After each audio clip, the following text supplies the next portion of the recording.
Il y a quelques temps, il y avait les portes ouvertes de mon lycée et j'ai plein d'élèves de seconde qui sont venus me voir pour me demander comment c'était la spécialité SES et est-ce qu'il fallait la prendre pour la première et la terminale. Alors c'est sûr que les SES, contrairement aux maths ou à l'histoire géo, c'est une matière qui est encore en phase de découverte en seconde.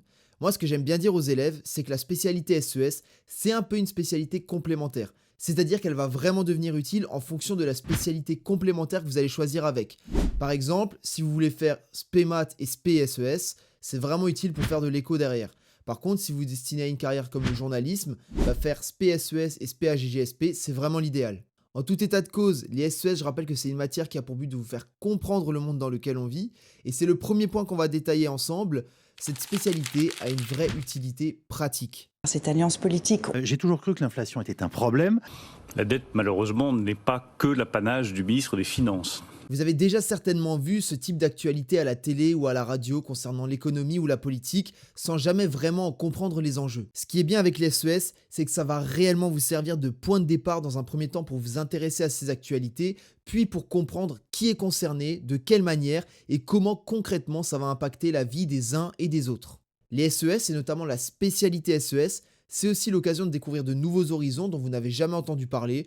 Je pense par exemple au fonctionnement des politiques économiques ou encore au fonctionnement des institutions européennes où c'est souvent un peu le flou pour la plupart des élèves. Plus concrètement, on verra aussi des études de cas réels sur par exemple pourquoi est-ce que l'iPhone est un produit mondialisé ou encore pourquoi est-ce que quand on est un individu, on est influencé et pourquoi est-ce qu'on est plutôt de gauche ou de droite. Vous l'aurez compris, les SES c'est une spécialité intéressante et un peu à part qui vous permettra de comprendre un peu les coulisses, les dessous du monde dans lequel on vit. C'est aussi, à mon sens, une spécialité où vous allez commencer à développer votre esprit critique et où vous allez construire petit à petit votre citoyenneté future. Bon, ça vous aura pas échappé, vous grandissez à vitesse grand V. Et pour la plupart de ceux qui sont en classe de terminale, vous aurez le droit de vote avant la fin de l'année scolaire. Je vais vous faire une confidence. Je trouve ça assez terrifiant de voir que des gens votent alors qu'ils n'ont aucune notion d'économie ou alors qu'ils mélangent tout en ce qui concerne les sujets de société. Vous allez voter pour qui? Jean Lassalle. C'est vrai? Ouais, voilà. C'est énorme. Ah, pourquoi? Parce que j'aime bien son programme. Et genre, c'est pas, il est pas né avec tout.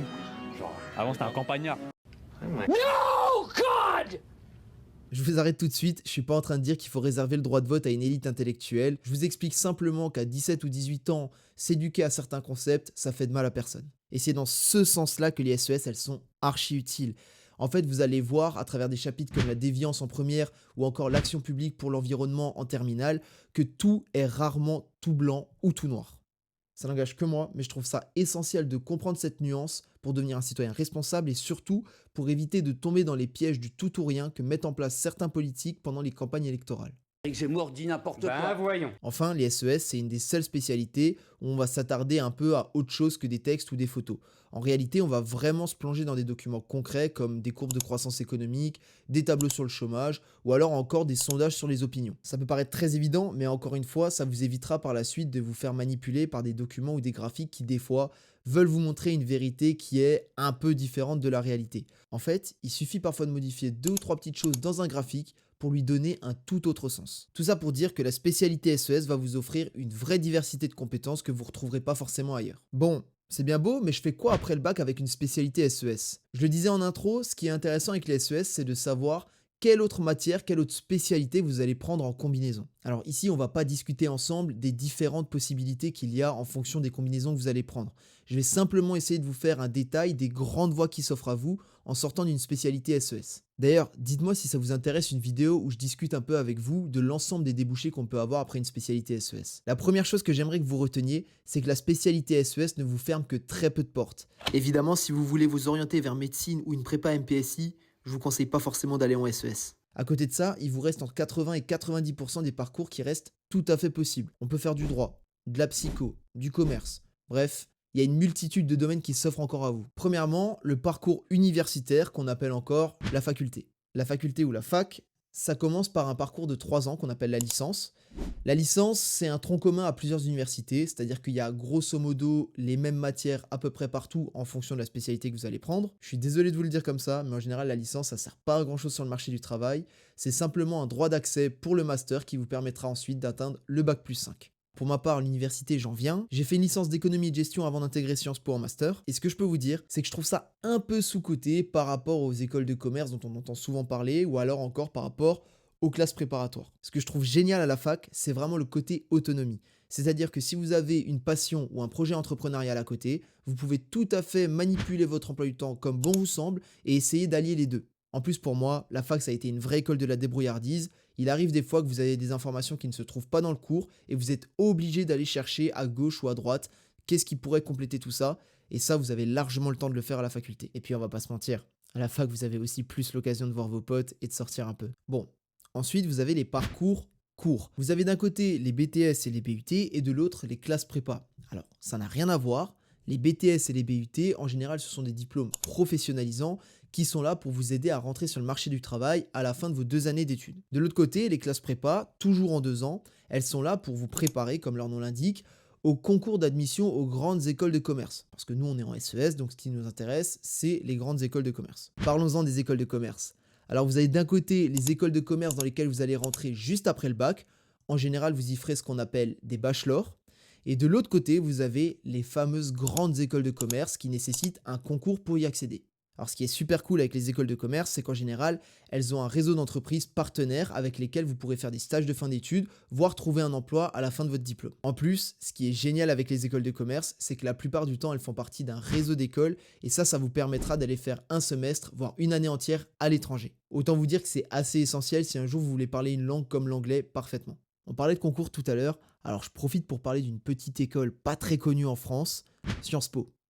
Les IEP, vous les trouvez à Paris certes, mais aussi en province. Moi par exemple, j'ai fait Sciences Po Strasbourg. Alors pour y accéder à ces IEP, il faut réussir un concours qu'on passe en général juste après le bac ou alors une année après. Les IEP c'est un peu spécial, c'est un peu une école de la culture générale où vous allez apprendre plein de choses dans plein de domaines pour essayer d'être à l'aise dans plein de disciplines. La plupart des gens qui font Sciences Po s'orientent derrière vers une carrière dans le journalisme ou alors dans une carrière politique. Mais c'est pas tout, il y a plein de parcours possibles, on en discutera dans une autre vidéo si vous voulez. On vient de le voir, les débouchés après le bac avec une spécialité SES, elles sont multiples. Maintenant, il s'agit de réussir son bac. Et pour ça, la spécialité SES, elle est super pratique. Bon, le premier point, on n'y pense pas assez souvent, mais les SES, c'est une double discipline. On y fait de l'économie et on y fait de la sociologie. Ce qui veut dire très simplement que si vous n'êtes pas bon dans l'un, vous pouvez tout à fait réussir dans l'autre et inversement. En plus, on a une double discipline, mais on n'a absolument pas le double de temps. Donc ça veut dire que vous avez un nombre de notions et de concepts réduit par rapport à d'autres matières.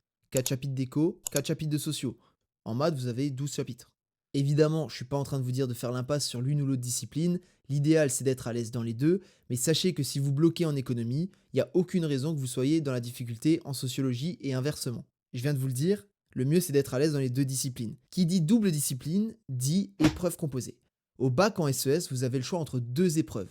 La dissertation, sur laquelle on a fait une vidéo la dernière fois, et l'épreuve composée. L'épreuve composée, c'est très simple, ça se compose en 3 parties. Une partie mobilisation de connaissances, en gros c'est des questions de cours sur 4 points. Une question analyse de doc, qui est sur 6 points. Et une question d'argumentation avec un dossier documentaire sur 10 points. En gros, cette dernière partie, c'est un peu une mini-dissertation en moins compliqué. Là tout de suite, vous voyez peut-être pas où je veux en venir, alors on va vite revenir en arrière. Question de cours sur 4 points. Analyse de doc, qui est sur 6 points. Maintenant vous comprenez mieux. En épreuve composée, il y a 10 points sur une mobilisation de connaissances et une analyse de doc. Donc si vous êtes capable de recracher votre cours et de donner une notion ou un concept, et en plus de ça, d'analyser un document et de le resituer un peu logiquement dans votre cours, c'est déjà la moyenne.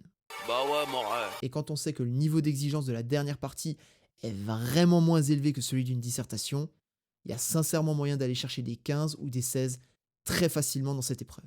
Je le répéterai jamais assez, mais les SES c'est une matière qui est très facile. Si on prend en comparaison des matières comme AGGSP, AMC ou maths, on n'est vraiment pas sur le même niveau de difficulté. Je vous l'ai dit, dans ma vie, j'ai fait quelques années d'économie et un peu de finance. Autant vous dire que le niveau qu'on attend de vous en économie en SES, c'est le niveau 0. C'est la base de la base. C'est comprendre pourquoi est-ce qu'il y a de la croissance et comprendre pourquoi est-ce qu'on fait du commerce. Ça va pas beaucoup plus loin que ça. Et enfin, la socio, c'est vraiment mettre les bases de comment est structurée la société en France. Grosso modo, pareil, ça va pas plus loin que ça. C'est vrai que c'est quelque chose qu'on n'aborde pas forcément souvent, la facilité ou la difficulté d'une spécialité, mais en l'occurrence, la spécialité SES, c'est plutôt facile et je dirais même que c'est très facile par rapport à d'autres spécialités qui demandent beaucoup plus de rigueur. Bon, bah voilà. J'espère que cette vidéo t'a permis d'y voir un petit peu plus clair. Alors évidemment, je ne suis pas là pour te convaincre de prendre SES à tout prix, Ne prends pas cette spécialité si tu n'as aucune affinité avec l'actualité économique ou politique, et encore, ne te dirige pas vers cette matière si c'est juste pour la facilité. Pour ma part, c'est évidemment une super spécialité pour toutes les raisons que je t'ai évoquées plus tôt. En attendant la prochaine vidéo, je vous laisse réfléchir aux différentes spécialités que vous allez choisir. Ne mettez pas systématiquement les SES de côté en pensant que ça ne sert à rien, et au même titre, ne prenez pas les SES par dépit ou par défaut, ça n'a pas de sens. Je vous dis à très bientôt, prenez soin de vous, ciao!